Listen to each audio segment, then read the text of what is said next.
Finally હવે વરસાદનો માહોલ ચાલુ થઈ ગયો છે મિત્રો, અને પાછળનો નજારો જોવો તમે કેવો લાગે છે. મસ્ત મજાનું અટાણે વાતાવરણ છે, ઠંડુ વાતાવરણ છે. અને આપણે આવી ગયા છીએ પિસરી માતાજીના મંદિરે, જે સામે મંદિર છે, અને ત્યાં દર્શન કર્યા. બહુ મસ્ત મજાનું છે મિત્રો, તમે પણ આવો આપણે પિસરી ગામમાં. અને બહુ જોરદાર છે. અને પાછળનું રહ્યું ને એ આપણે જો કેવું મસ્ત મજાનું દેખાય છે. ઓલું લાલપરી ડેમ છે, કેવું છે લાલપરી છે ને, એ લાલપરી છે. એનો નજારો જોવો મિત્રો કેવો લાગે, જોઈ લ્યો. અને વાતાવરણ પણ જોઈ લ્યો કેવું મસ્ત મજાનું લાગે છે. અને અમારા વચરામભાઈ ને તો માવો જ કરે જો. કે તો માવો શું કરું કયો તો. કુદરતી હાલાજક વાતાવરણમાં આજ માણવા માટે આવી રહ્યા છે મુકેશભાઈ. અને વચરામભાઈ માવાની શરૂઆત ચાલુ કરી દીધી છે.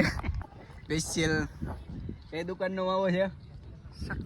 શક્તિ અમારા રઘુનંદન અને શામ કિરણ પાર્ક બેમાં એનો સ્પેશિયલ બાપાનો માવો બનાવીને લઈ આવે છે. કે છોકરો હતો હે ડોહા બાપા હતા એમ કે ઈ જાણે કેમ જોવાનું. અને હજી અમારા ગ્રુપના માણસો હજી બારે છે, એ આ વિડીયો જોશે એટલે વચરામભાઈ અમે પેલા જોશે.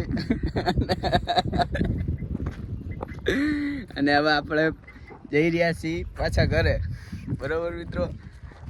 એટલે અહીંયા આવજો, મોજ માણો, ડુંગર માતાજીની મુલાકાત લ્યો. અને રવિવારે ત્યાં અમે ગયા હતા, રવિવારે આમંત્રણ આપ્યું છે કે ભાઈ રવિવારે તમે આવો, અહીંયા આમ પ્રસાદ લ્યો. જે જગ્યા બતાવી પાછળ 2 થી 3 હજાર માણસો જમે છે, બાપાએ કીધું. અને બહુ માનતા રાખો, તમારા ગમે એવા દુઃખ દૂર થઈ જાય, શ્રદ્ધા રાખજો.